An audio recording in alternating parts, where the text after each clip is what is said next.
इस कहानी की शुरुआत में हमें साइबरट्रॉन नाम के एक प्लेनेट को दिखाया जाता है जहाँ अच्छे ऑटोबॉट्स रहा करते थे जिनका काम ब्रह्मांड की रक्षा करना था। मगर डिसेप्टिकॉन्स नाम के बुरे रोबोट्स ऑटोबॉट्स को खत्म करके ब्रह्मांड पर राज करना चाहते थे, इसीलिए उन्होंने साइबरट्रॉन पर हमला किया होता है और उनकी संख्या काफी ज्यादा होती है, इसीलिए ऑटोबॉट्स हारने की कगार पर थे। इसीलिए ऑप्टिमस प्राइम सभी ऑटोबॉट्स के साथ टावर की तरफ बढ़ने लगते हैं और अपने सभी साथियों से कहते हैं कि हमें यहाँ से निकलना होगा क्योंकि हमारे ऑटोबॉट्स पूरी गैलेक्सी में फैले हैं, इसीलिए हमें उन्हें जंग के लिए आगाह करना होगा। तो B127 उन्हें कहता है कि हम अपना घर नहीं छोड़ सकते, इसीलिए हम इनसे मुकाबला करेंगे। तो ऑप्टिमस प्राइम उसे कहते हैं कि हम उनसे मुकाबला जरूर करेंगे, मगर अभी हमें कहीं पनाह लेनी होगी और मुझे अर्थ प्लेनेट के बारे में पता चला है जिसके बारे में डिसेप्टिकॉन्स नहीं जानते, इसीलिए तुम्हें वहाँ जाकर हमारे लिए एक बेस तैयार करना होगा और हम सभी के एकजुट होने के बाद हम भी वहाँ पहुँच जाएंगे। इसीलिए तुम्हें वहाँ जाकर उस प्लेनेट की हिफाजत करनी होगी क्योंकि अगर डिसेप्टिकॉन्स को उस प्लेनेट का पता चल गया तो हमारा वजूद ही खत्म हो जाएगा। तो B127 उनकी बात मानकर एस्केप पोर्ट से वहाँ से निकल जाता है और ऑप्टिमस प्राइम वहीं रुककर उन डिसेप्टिकॉन्स को उनके पीछे जाने से रोकने लग जाते हैं। फिर हमें अर्थ पर 1987 में कैलिफोर्निया के जंगली इलाके को दिखाया जाता है जहाँ लोग की गतिविधियों पर नजर रखने वाली एक सीक्रेट गवर्नमेंट फोर्स ट्रेनिंग कर रही होती है। तभी B127 का एस्केप पोर्ट वहाँ क्रैश हो जाता है जिससे उस सीक्रेट गवर्नमेंट फोर्स के बहुत सारे सोल्जर घायल हो जाते हैं, जिससे कर्नल जे को लगता है कि B127 उनका दुश्मन है, इसीलिए अपने साथियों के साथ उस पर हमला करने लग जाते हैं। B127 एक मिलिट्री जीप में ट्रांसफॉर्म होकर वहाँ से भागने लगता है, मगर जेक अपने साथियों के साथ उस पर हमला करके उसे नीचे गिरा देता है और मिसाइलों से उस पर हमला करने लग जाता है। लेकिन B127 किसी को नुकसान नहीं पहुँचाना चाहता था, इसीलिए वो पेड़ों को काटकर उनका रास्ता ब्लॉक कर देता है जिससे वो आगे नहीं बढ़ पाते। मगर B127 भी वहाँ पहाड़ों के बीच फंस जाता है और वो माइन के अंदर जाने की कोशिश करता है, लेकिन जेक अपने साथियों के साथ उस पर हमला करके उसे चारों तरफ से घेर लेता है। तो बी उन सभी से कहता है कि आपको गलतफहमी हुई है, मैं आपका दुश्मन नहीं हूँ। तभी वहाँ एक जेट आने लगता है और जेक को लगता है कि वो एयरफोर्स है, लेकिन वो ब्लिटविंग नाम का एक डिसेप्टिकॉन होता है जो B127 को मारने आया था, इसीलिए वह मिसाइल से हमला कर देता है जिससे पूरी मिलिट्री फोर्स मारी जाती है। बी उससे फाइट करने लग जाता है, लेकिन उसे पहाड़ों के ऊपर ले जाता है और उससे बाकी ऑटोबॉट्स के ठिकाने के बारे में पूछता है, लेकिन बी उसे कुछ नहीं बताता। तो गुस्सा होकर ब्लिटविंग उसके वोकल कॉर्ड को फाड़ देता है ताकि वो फिर कभी बात ना कर पाए और उसे पहाड़ों से नीचे गिरा देता है। लेकिन B127 अभी भी जिंदा होता है, इसीलिए ब्लिटविंग उसे पूरी तरीके से खत्म करने के लिए नीचे आता है, मगर बी मिसाइल से उस पर हमला करके उसे डिस्ट्रॉय कर देता है। वही जेक भी जिंदा होता है, लेकिन वो बुरी तरीके से घायल हो चुका था और अब एलियंस रोबोट को अपना दुश्मन समझने लगता है। बी बुरी तरीके से घायल हो चुका था, इसीलिए उसके सिस्टम क्रैश होने लगते हैं और वो बहुत मुश्किल से एक झील के किनारे पहुंचता है जहां अपने सिस्टम के बंद होने से पहले एक वॉक्सवैगन बीटल कार को स्कैन करके उसमें तब्दील हो जाता है। फिर हमें चार्ली नाम की एक 17 साल की लड़की को दिखाया जाता है जो सुबह जल्दी उठकर तैयार हो जाती है, लेकिन अपने पिता के गुजर जाने की वजह से बहुत दुखी रहती थी और उसकी माँ सेली ने दूसरी शादी कर ली थी। लेकिन चार्ली इस बात से खुश नहीं थी, इसीलिए उसने अभी तक अपने सौतेले पिता रोन को परिवार का हिस्सा नहीं समझा था। चार्ली अपनी माँ सेली से कार ठीक कराने के लिए $500 मांगती है क्योंकि कल उसका बर्थडे था, लेकिन सेली उसे ये कहते हुए मना कर देती है कि एक नर्स की सैलरी इतनी नहीं होती। चार्ली से उदास होकर अपनी मोपेड स्कूटी से काम पर निकल जाती है। वो कार्निवल में हॉट डॉग स्टिक नाम की शॉप में काम करती थी। वही मेमो नाम का लड़का उसे बहुत पसंद करता था, इसीलिए वो चार्ली से बात करने की कोशिश करता है, लेकिन उस पर ध्यान नहीं देती और चार्ली गलती से कॉलेज के एक लड़के ट्रिप पर नींबू पानी गिरा देती है, जिससे टीना नाम की लड़की अपनी फ्रेंड्स के साथ उसका मजाक उड़ाती है। इससे चार्ली को उस पर बहुत गुस्सा आता है क्योंकि वो हमेशा अपनी BMW कार का घमंड दिखाया करती थी। चार्ली बहुत दुखी होती है और वो अपनी कार को ठीक करने का सामान लेने के लिए अंकल हैंक के स्क्रैप यार्ड में जाती है जहाँ बहुत सारी पुरानी चीजें रखी हुई थी। वहाँ चार्ली पुरानी बोट से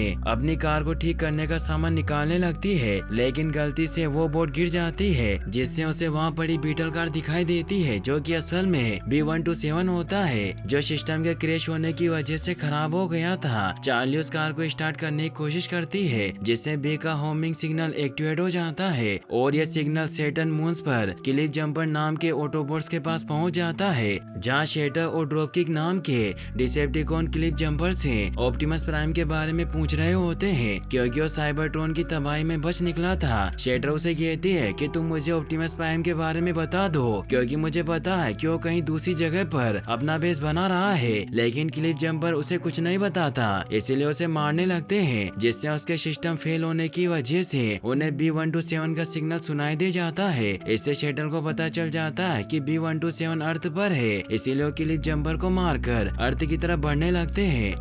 वहीं चार्ली उस कार के स्टार्ट न होने की वजह से अपने काम का जरूरी सामान लेकर वहां से निकल जाती है और वो जाते जाते हैंक से उस बीटल कार के बारे में पूछती है, लेकिन अपना शो देखने की वजह से बिजी होते हैं, इसीलिए उसे कुछ नहीं बताते। चार्ली घर आकर अपनी कार को ठीक करने लग जाती है क्योंकि वो बचपन में भी अपने डैड के साथ कार को ठीक किया करती थी, इसीलिए उसे कार के बारे में सब कुछ पता था। लेकिन वो काफी कोशिश करने के बाद भी उस कार को ठीक नहीं कर पाती, जिससे वो हार मान लेती है क्योंकि उसे लगता था कि वो अपने डेट के बिना इस कार को ठीक नहीं कर पाएगी। अगले दिन जब वो तैयार होकर बाहर आती है तो उसकी माँ उसे बर्थडे विश करती है, लेकिन उसे गिफ्ट में हेलमेट देती है और रोन उसे एक बुक देता है, जिससे चार्ली बहुत गुस्सा हो जाती है क्योंकि उसे लगता था कि सेली उसे कार ठीक कराने के पैसे दे देगी। इसीलिए अंकल हैंक के पास जाकर उन्हें कहती है कि मुझे वो बीटल कार चाहिए और उसके बदले में मैं 1 साल तक आपके यहाँ काम करूंगी और आपके गंदे टॉयलेट को चमका कर रखूंगी। लेकिन हैंक उसे मना कर देते हैं और उसे कहते हैं कि मुझे सफाई वाले की कोई जरूरत नहीं है और उसे बर्थडे गिफ्ट के तौर पर कार ले जाने की परमिशन दे देते हैं, जिससे चार्ली बहुत खुश होती है और वो पूरी दिन मेहनत करके उस कार की सभी चीजों को ठीक कर देती है और जब वो कार स्टार्ट करती है तो कार स्टार्ट हो जाती है, जिससे वो बहुत खुश होती है और वो कार लेकर अपने घर पर आ जाती है।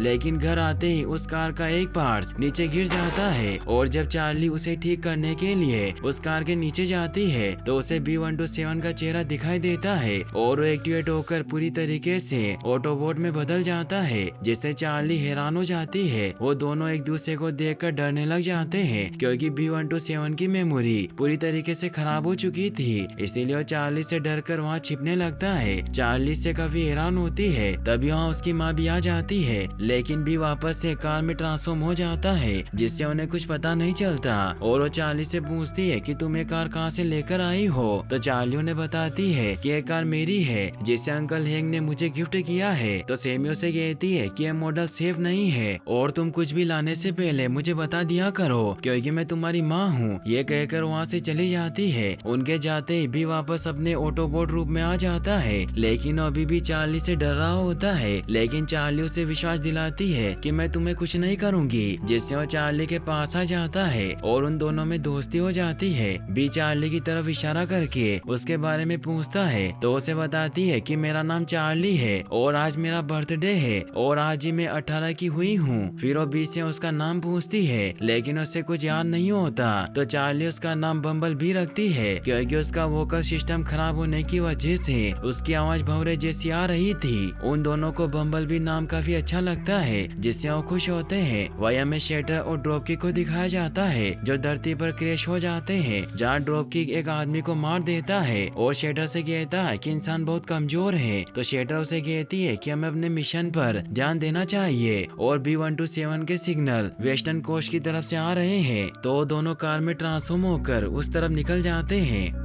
वही अगली सुबह हमें चार्ली को दिखाया जाता है जो सुबह बी को देखने के लिए गैराज में जाती है, लेकिन बी वहाँ नहीं होता, जिससे वो काफी परेशान हो जाती है और उसे लगता है कि बम्बल बी को किसी ने चुरा लिया है। तो ओटिस उसे बताता है कि तुम्हारी कार को मॉम लेकर गई है क्योंकि डॉग ने कुछ गलत खा लिया था। तो इससे और ज्यादा परेशान हो जाती है क्योंकि उसे डर था कि बी कोई मुसीबत खड़ी कर सकता है, इसीलिए अपनी स्कूटी लेकर सेमी के पास पहुँच जाती है, जहाँ बी उसे देखते ही उसकी तरफ हाई करने लगता है। यह देखकर चार्ली अपनी माँ को कार रोकने को कहती है, जिससे वो बी पर गुस्सा करके उसे हाथ अंदर रखने को कहती है। फिर वो अपनी माँ को कहती है कि ये मेरा भी डॉग है, इसीलिए मैं भी आपके साथ चलूंगी। फिर वो दोनों डॉक्टर के पास जाने के लिए निकल जाते हैं। वही सेक्टर 7 हेडक्वार्टर में सिम्स नाम के एजेंट को डिसेप्टिकॉन की ऊर्जा रीडिंग के बारे में पता चल जाता है, इसीलिए वो कर्नल जैक को इस बारे में बताता है कि मुझे 2 एलियंस की खबर मिली है जो पश्चिम की तरफ बढ़ रहे हैं, इसीलिए वो उन्हें पकड़ने के लिए टेक्सास टेक्सास की तरफ निकल जाते हैं। वही हमें चार्ली को दिखाया जाता है जो बी को लेकर एक बीच के किनारे आती है, जहाँ बी को बताती है कि लोग अजीबोगरीब चीजें देखकर डर जाते हैं और अगर तुम उन्हें मिल गए तो तुम पर एक्सपेरिमेंट करेंगे और तुम्हारे छोटे छोटे टुकड़े कर देंगे, इसीलिए तुम सिर्फ मुझे ही अपनी असलियत दिखा सकते हो। तो बी भी उसकी बात समझ जाता है और वो बी को छिपने की प्रैक्टिस करवाने लग जाती है। वही शेटर और ड्रॉप किक तेजी से पश्चिम की तरफ बढ़ रहे होते हैं और जेक उन्हें पकड़ने के लिए अपनी फौज और डॉक्टर पावेल को लेकर वहाँ पहुँच जाता है ताकि उनसे पहले बात कर सके। शेटर और ड्रॉप किक वहाँ आकर रुक जाते हैं। ड्रॉप किक शेटर से कहता है कि इंसानों की तादाद बढ़ती जा रही है, इसीलिए हमें इन्हें खत्म कर देना चाहिए। तो शेटर उसे कहती है कि बी के सिग्नल नहीं मिल रहे हैं, इसीलिए मेरे पास एक आइडिया है। और वो जेक और उसके साथियों से झूठ कहती है कि हम डिसेप्टिकॉन शांति दूत हैं और हम इस पूरी गैलेक्सी की ऑटोबॉट से रक्षा करते हैं और हमें पता चला है कि हमारी दुनिया का एक खूंखार मुजरिम B127 आपकी दुनिया में छिपा हुआ है, इसीलिए हम आपकी अर्थ का सैटेलाइट व्यू कंट्रोल करना चाहते हैं ताकि हम उस मुजरिम बी को पकड़ सके। लेकिन जेक सैटेलाइट व्यू देने से इनकार कर देता है, मगर डॉक्टर पावेल उनकी बातों में आ जाता है और उसे लगता है कि वो सच कह रहे हैं, इसीलिए उन्हें कहता है कि हमें इसके लिए थोड़ा वक्त चाहिए क्योंकि हमें अपने जनरल से बात करनी होगी। वहीं चार्ली बी के साथ जंगलों में घूम रही होती है, लेकिन तभी बी की बॉडी से स्पार्क होने लगता है, इसीलिए जब चार्ली उसे ठीक करने के लिए उसके पार्ट्स खोलती है तो इससे ऑप्टिमस प्राइम का मैसेज एक्टिवेट हो जाता है, जिसमें ऑप्टिमस प्राइम बी को कहते हैं कि ये जंग अभी भी जारी है और मुझे उम्मीद है कि प्रति सुरक्षित होगी और तुम हमारे लिए वहाँ बेस तैयार कर रहे होगे। इस सिग्नल की वजह से बी को फ्लैशबैक आने लगते हैं जब ऑप्टिमस प्राइम ने बी और बाकी सभी को साइबरट्रॉन से निकाल दिया था और वो खुद वहाँ डिसेप्टिकॉन से फाइट कर रहे थे। चार्ली इस बारे में बी से पूछती है कि ऑप्टिमस प्राइम कौन है और वो किस जंग की बात कर रहे थे, लेकिन बी को कुछ याद नहीं आता, मगर चार्ली समझ जाती है कि बी यहाँ किसी से छिप रहा है। बी उससे टेप रिकॉर्डर के जरिए बात करने की कोशिश करता है, लेकिन वो खराब हो चुका था, इसीलिए चार्ली घर आकर उसे सही करने लगती है। बी वहाँ टीवी देखने लग जाता है जहाँ वो चार्ली की बचपन की डाइव वाली फुटेज प्ले करता है, जिससे चार्ली गुस्सा होकर उसे बंद कर देती है क्योंकि वो पहले अपने डेट के साथ बहुत अच्छी डाइविंग करती थी, लेकिन अब उसका डाइविंग से नाता टूट चुका था। चार्ली उस टेप रिकॉर्डर को ठीक करके वापस बी में लगा देती है और ये काम कर जाता है, जिससे वो सॉन्ग प्ले करके डांस करने लग जाते हैं। चार्ली बी को कहती है कि तुम डिफरेंट म्यूजिक का इस्तेमाल करके मुझे अपनी बात समझा सकते हो, इसीलिए वो अलग अलग तरह के न्यू सॉन्ग प्ले करने लगती है, लेकिन बी को कुछ पसंद नहीं आता। तो चार्ली अपने डेट के पुराने गाने प्ले करती है और वो बी को बताती है कि मैं और मेरे डेट इस सॉन्ग को प्ले करके साथ में काठी किया करते थे, लेकिन एक दिन अचानक उनकी हार्ट अटैक से मौत हो गई, जिससे मैं ठीक से उनसे मिल भी नहीं पाई। इसलिए मैं हमेशा सोचती हूँ कि अगर मैं एक बार अपने डेट की इस कार को ठीक कर सकूं तो शायद डेट खुश हो जाएंगे। इससे वो बहुत इमोशनल हो जाती है। फिर भी सभी रेडियो सिग्नल को स्कैन करने लगता है ताकि उन्हें अपने सिस्टम में लोड करके चार्ली से बात कर पाए, लेकिन चार्ली को कुछ समझ नहीं आता। तभी वहाँ मेमो आ जाता है क्योंकि उसे पसंद करता था, इसीलिए चार्ली से अपनी मन की बात कहना चाहता था। बी मेमो को देखते ही कार में बदल जाता है, लेकिन इससे मेमो काफी ज्यादा डर जाता है। तो चार्ली उसे शांत करती है और उसे बताती है कि तुम इसके बारे में किसी को कुछ नहीं बताओगे, वरना मैं तुम्हें अपनी कार से उड़ा दूंगी क्योंकि ये मेरा दोस्त है। तो मेमो से प्रॉमिस करता है, जिससे बम्बल भी वापस अपने असली रूप में आ जाता है। वही हमें जनरल को दिखाया जाता है जो डिसेप्टिकॉन्स को सैटेलाइट व्यू देने के लिए एक मीटिंग रखते हैं, जहाँ पावेल सभी को विश्वास दिलाता है कि वो एलियन अच्छे हैं और अगर हम उनका साथ देंगे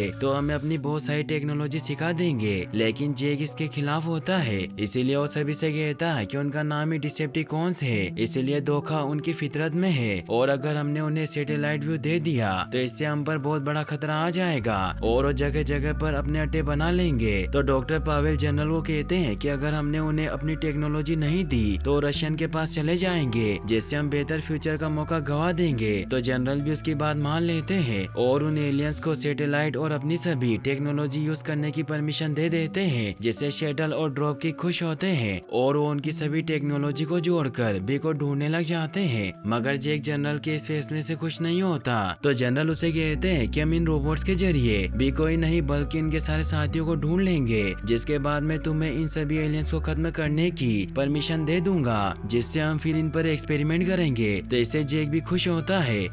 वही हमें चार्ली और मेमो को दिखाया जाता है जो अगले दिन बी के साथ राइड पर निकलते हैं और बी भी रेडियो की ट्यूनिंग के जरिए उनसे बात करने लग जाता है जिससे वो खुश होते हैं। वो दोनों एक किले पर पहुंचते हैं जहां मेमो का क्लासमेट ट्रिप और उसके साथी मस्ती कर रहे थे। ट्रिप वही लड़का होता है जिस पर चार्ली ने नींबू पानी गिराया था। ट्रिप वहाँ सभी को अपने साथ पानी में कूदने की चुनौती देता है तो बी चार्ली को आगे कर देता है क्योंकि वो जानता था कि वो बहुत अच्छी डाइव करती है। ट्रिप उसे कहता है कि तुम मेरी छोटी बहन के साथ डाइव टीम में थी और कुछ साल पहले तुमने डाइव चैंपियनशिप भी जीती थी, इसीलिए तुम मुझे कड़ी टक्कर दे सकती हो। और वो नीचे पानी में कूद जाता है लेकिन चार्ली पानी में नहीं कूदती क्योंकि उसने अपने पिता के जाने के बाद से डाइविंग छोड़ दी थी जिससे उसे ऊंचाई से डर लगने लग गया था और वो अपनी कार में वापस आकर बैठ जाती है। तो टीना अपने दोस्तों के साथ उसका और उसकी कार का मजाक उड़ाती है। तो मेमो चार्ली का मूड ठीक करने के लिए उसे कहता है कि हम टीना से बदला ले सकते हैं। बी को भी आइडिया अच्छा लगता है और वो रात को टीना के घर के बाहर आ जाते हैं और उसकी कार पर अंडे फोड़ने लगते हैं लेकिन बी टीना की पूरी कार को ही बर्बाद कर देता है जिससे शोर की वजह से सभी जगने लग जाते हैं। ये देखकर चार्ली बी के साथ वहाँ से निकल जाती है और टीना को उनके बारे में कुछ पता नहीं चलता लेकिन अपनी कार का हाल देखकर बहुत दुखी हो जाती है। वहीं बी फुल स्पीड में घर की तरफ बढ़ रहा होता है इसीलिए पुलिस उनके पीछे पड़ जाती है। चार्ली बी को रुकने को कहती है लेकिन उसकी बात नहीं सुनता और हाई स्पीड में आगे बढ़ने लग जाता है और वो पुलिस की कार को खराब करके वहाँ से निकल जाता है। इससे चार्ली और मेमो भी खुश होते हैं। अगले दिन चार्ली तैयार होकर काम पर जाने लगती है और वो बी को वहाँ कवर से ढक देती है और उसे कहती है कि तुम्हें यहीं छिपकर रहना होगा क्योंकि कल तुमने जो हरकत की थी उसके बाद पुलिस तुम्हें ढूंढने जरूर आएगी और तुम कोई मामूली कार नहीं हो। फिर अपने काम पर निकल जाती है मगर जब घर पर कोई नहीं होता तो बी अपने असली रूप में आ जाता है और वो डॉग के पीछे पीछे घर में पहुंच जाता है और उसकी नई चीजों को देखने की चाहत की वजह से पूरे घर में तोड़फोड़ होने लग जाती है। वो घर में बैठकर टीवी देखने लगता है लेकिन इससे सोफा टूट जाता है और वो कॉफी मशीन को गलती से ऑन कर देता है जिससे अनप्लग हो जाती है और वो प्लग में अपना हाथ डाल देता है जिससे उसके शहर की इलेक्ट्रिसिटी की वजह से पूरे सैन फ्रांसिस्को शहर की बिजली उड़ जाती है जिससे शटल और ड्रॉप की को भी बी की लोकेशन का पता चल जाता है और वो सैन फ्रांसिस्को की तरफ निकल जाते हैं। वही मेमो बी को घर में तोड़फोड़ करते हुए देख लेता है इसलिए वो चार्ली को कॉल कर देता है जिससे चार्ली जल्दी से घर आ जाती है जहाँ वो घर का हाल देखकर काफी डर जाती है और वो बम्बल बी को वहाँ से बाहर निकाल देती है। और उसकी माँ जब ओटिस के साथ घर लौटती है तो दोनों घर का हाल देखकर काफी हैरान हो जाते हैं। चार्ली उन्हें कहती है कि ये सब मेरी गलती है और मैं आपको सब कुछ समझा दूंगी लेकिन मुझे अभी जाना होगा। लेकिन सेली उसे वहाँ से जाने नहीं देती और उस पर गुस्सा करने लगती है कि तुम दिन रात उस कार के साथ रहती हो और तुम्हें मुझे सब कुछ बताना होगा क्योंकि मैं कब से चीजों को सही करने की कोशिश कर रही हूँ और इस घर का हर इंसान खुश रहने की कोशिश कर रहा है लेकिन तुम हमारी मुश्किलें बढ़ा रही हो। तो चार्ली को भी गुस्सा आ जाता है और वो अपनी माँ से कहती है कि आपने दूसरी शादी कर ली और आप बहुत खुश हैं लेकिन मैं खुश नहीं हूँ और मैं कुछ ही महीनों में यहाँ से निकल जाऊंगी। और वो गुस्सा होकर मेमो के साथ बी को लेकर वहाँ से निकल जाती है लेकिन रास्ते में जेक अपने साथियों के साथ उन्हें घेर लेता है तो चार्ली बी को कुछ भी हरकत करने से मना करती है लेकिन जब जेक के साथी चार्ली और मेमो को पकड़ लेते हैं तो बी को गुस्सा आ जाता है और वो चार्ली को बचाकर वहाँ से नीचे कूद जाता है और वो दोनों वहाँ से निकलने लगते हैं लेकिन तभी आगे से शेटर और ड्रॉप किक आ जाते हैं जो उन पर हमला कर देते हैं जिससे वो दोनों दूर गिर जाते हैं। बी चार्ली को बचाने की कोशिश करता है क्योंकि उसे कुछ याद नहीं होता कि उस पर क्यों हमला कर रहे हैं। शेटर बी से ऑप्टिमस प्राइम के बारे में पूछने लगती है लेकिन तभी जेक वहाँ आकर इलेक्ट्रिक शॉक गन से बम्बल बी को बेहोश करने लग जाता है। चार्ली उन्हें ऐसा करने से रोकने लगती है लेकिन वो भी शॉक लगने की वजह से बेहोश हो जाती है। चार्ली की जब आँख खुलती है तो अपने घर पर होती है और जेक चार्ली पर झूठा आरोप लगाता है कि वो कार सरकारी प्रॉपर्टी है और चार्ली ने उसे चुराया है। चार्ली अपनी माँ को बताती है कि मैंने कुछ नहीं चुराया, वो मेरा दोस्त है। तो जेक उन्हें कहता है कि वो इसका दोस्त नहीं बल्कि एक खतरनाक वॉर मशीन है। सेली चार्ली की बातों पर विश्वास नहीं करती और उसे रूम में भेज देती है लेकिन चार्ली अब डिसाइड कर लेती है कि वो अपने दोस्त बम्बलबी को बचाकर रहेगी। इसीलिए वो तैयार होकर चुपके से मेमो के घर पर जाती है लेकिन उसका भाई ओटिस उसे देख लेता है और अपनी माँ को बुलाने के लिए जोर से चिल्लाने लगता है लेकिन चार्ली उसका मुंह बंद कर देती है और उसे कहती है कि अगर तुम चुप रहोगे तो मैं तुम्हें भी अपने मिशन में शामिल कर लूंगी। तो वो भी मान जाता है। जहाँ उन्हें टीवी न्यूज से पता पता चलता है कि मैकिनन एयर बेस की तरफ मिलिट्री यूनिट रवाना हो रही है, जिससे चार्ली समझ जाती है कि बम्बल बी वहीं होगा और वो मेमो कहती है कि हमें उसे बचाने जाना होगा। तो ओटिस उन्हें कहता है कि मैं भी तुम्हारे साथ चलूंगा। तो चार्ली उसे कहती है कि तुम यहीं रहोगे और सब पर नजर रखोगे ताकि उन्हें पता न चले कि मैं घर से बाहर गई हूँ। तो ओटिस भी मान जाता है और अपने प्लान के मुताबिक एयर बेस की तरफ निकल जाते हैं। वहीं एयर बेस में शटल बी से ऑप्टिमस प्राइम और उसके बाकी साथियों के ठिकाने के बारे में पूछ रही होती है, लेकिन बी उसे कुछ नहीं बताता, जिससे वो समझ जाती है कि बी के मेमोरी सेल्स खराब हो चुके हैं, इसीलिए उसे मारने लगते हैं। लेकिन तभी ऑप्टिमस प्राइम का मैसेज एक्टिवेट हो जाता है, जिसमें ऑप्टिमस प्राइम कहते हैं कि हम डिसेप्टिकॉन से मुकाबला जरूर करेंगे और अपने घर साइबरट्रॉन को फिर से हासिल करके रहेंगे, इसीलिए मैं भी जल्दी वहाँ पर आ रहा हूँ। इससे शटर भी समझ जाती है कि सभी ऑटोबोट्स यहाँ आ रहे हैं, इसीलिए वो ड्रॉपकिक से कहती है कि हम मिलकर ऑटोबोट्स के साथ साथ पूरी अर्थ को तबाह कर देंगे, जिसके लिए हमें पास ही के टावर से साइबरट्रॉन से कांटेक्ट करके अपनी आर्मी बुलानी होगी, जिससे हम इस दुनिया को खत्म कर पाएंगे। डॉक्टर पावेल उनकी ये बातें सुनकर समझ जाता है कि डिसेप्टिकॉन्स बुरे हैं, इसीलिए वो जेक से कांटेक्ट करके उसे बताता है कि हम एलियंस के बारे में जैसा सोच रहे थे वो वैसे नहीं है और वो सैटेलाइट की मदद से सिग्नल भेजकर अपनी आर्मी बुला रहे हैं। उनकी ये बातें शटल भी सुन लेती है और वो डॉक्टर पावेल को खत्म कर देती है। चार्ली और मेमो भी ये देख लेते हैं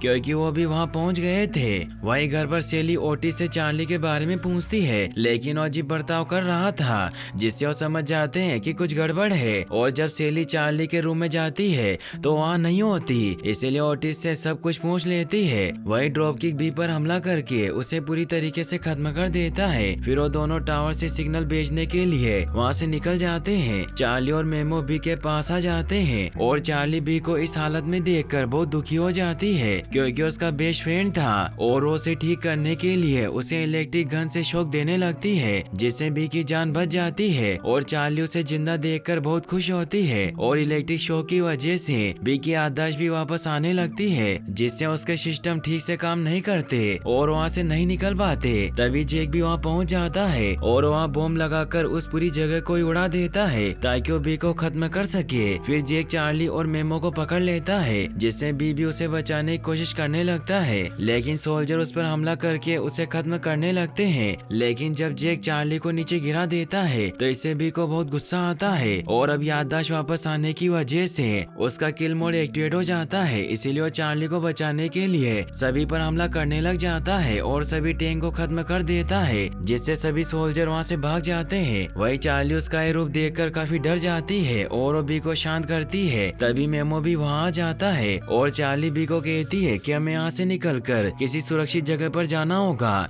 लेकिन बी उसे टावर दिखाकर टेप के जरिए बताता है कि मुझे उन्हें रोकना होगा वरना वो सभी को खत्म कर देंगे। तो चार्ली भी उसकी बात मान लेती है और वो दोनों डिसेप्टिकॉन को रोकने के लिए निकलने लगते हैं और मेमो वही आर्मी को रोकने के लिए रुक जाता है। चार्ली मेमो किस करती है क्योंकि वो भी अब उसे पसंद करने लगी थी। वही चार्ली की माँ और डैड उसे रोकने आते हैं क्योंकि इससे चार्ली की जान को खतरा था, लेकिन चार्ली अपनी माँ से कहती है कि आपको मुझ पर भरोसा रखना होगा और मैं सब कुछ ठीक कर दूंगी। तो उसकी बात मान लेती है और रोन अपनी खतरनाक ड्राइविंग करके जेक और उसके सभी साथियों को बी के पीछे जाने से रोक लेता है, जिससे बी और चार्ली उस टावर के पास पहुंच जाते हैं जहां शटल और ड्रॉपकिक अपनी सेना को बुलाने के लिए सिग्नल भेज रहे थे। बी उन पर हमला करने लग जाता है, जिससे ड्रॉपकिक और बी के बीच फाइट होने लग जाती है। चार्ली उस टावर पर चढ़ने लग जाती है ताकि वो सिग्नल को भेजने से रोक सके। वहीं बी ड्रॉपकिक से लड़ रहा होता है और वो किसी तरह एक चेन की मदद से उसे खत्म कर देता है। तभी जेक भी वहाँ पर हेलीकॉप्टर लेकर पहुँच जाता है और वो शटल पर हमला करने लगता है, लेकिन वो उस पर ही हमला कर देती है, जिससे जेक का हेलीकॉप्टर क्रैश होने लगता है, लेकिन बी उसे बचा लेता है, जिससे जेक की जान बच जाती है और जेक समझ जाता है कि बी एक अच्छा ऑटोबोट है। वहीं चार्ली टावर पर पहुंच जाती है और सिग्नल को अपलोड होने से रोकने लग जाती है, लेकिन शटल उसे देख लेती है और उस पर हमला करने लगती है, लेकिन भी शटल पर हमला करके उसे बचा लेता है, जिससे वो नीचे गिर जाती है और चार्ली उस सिग्नल के पावर सोर्स को अलग करके उस सिग्नल को रोक लेती है, जिससे शटल बहुत गुस्सा होती है और वो बी को मारने लग जाती है और बी को कहती है कि तुम्हें मारने के बाद मैं उस लड़की को खत्म कर दूंगी, लेकिन बी चालाकी से वहाँ बने डैम को तोड़ देता है, जिससे शटल शिप से टकराकर खत्म हो जाती है, लेकिन इससे बी भी पानी में डूबने लगता है। ये देखकर चार्ली चार्ली अपने डर को बुलाकर पानी में छलांग लगा देती है और बी को बचाकर बाहर ले आती है। जैक चार्ली को कहता है कि तुम बी को लेकर यहाँ से निकल जाओ क्योंकि मेरी यूनिट के लोग यहाँ पहुँचने वाले हैं और इसे खत्म कर देंगे, लेकिन मैं जान गया हूँ कि बी बुरा नहीं है। तो चार्ली उसे थैंक्स कहती है। फिर वो दोनों वहाँ से निकल जाते हैं। चार्ली बी को सैन फ्रांसिस्को के बाहर एक जगह ले आती है जहाँ उसे कहती है कि अब तुम्हारे जाने का समय आ गया है क्योंकि तुम्हारे दोस्तों को तुम्हारी जरूरत है, जिससे वो दोनों बहुत इमोशनल हो जाते हैं। बी अपने कैमरों से एक न्यू कार को स्कैन करता है और उस रूप में बदलकर वहाँ से निकल जाता है। और अब चार्ली का भी बर्ताव बदल गया था और वो अपनी मॉम, भाई और रोन के साथ खुशी से रहने लगती है। और यहीं पर ये मूवी एंड हो जाती है। फिर हमें इसके पोस्ट क्रेडिट सीन को दिखाया जाता है जहाँ भी अर्थ पर ऑप्टिमस प्राइम से मिलता है जो उसे इस दुनिया को बचाने के लिए थैंक्स कहते हैं। तो बी उन्हें अपना नया नाम बताता है और तभी उनके साथ ही ऑटोबॉट्स भी इस दुनिया में आने लगते हैं। वही हमें चार्ली को दिखाया जाता है जो अपने डेड की कार को ठीक कर लेती है और उससे घूमने के लिए बाहर निकल जाती है। और यहीं पर ये मूवी फाइनली एंड हो जाती है। और गाइस, आपको ये वीडियो कैसी लगी मुझे कमेंट बॉक्स में जरूर बताएं और इस वीडियो को लाइक और चैनल को सब्सक्राइब करने के लिए आपका तहे दिल से शुक्रिया। Thanks for watching.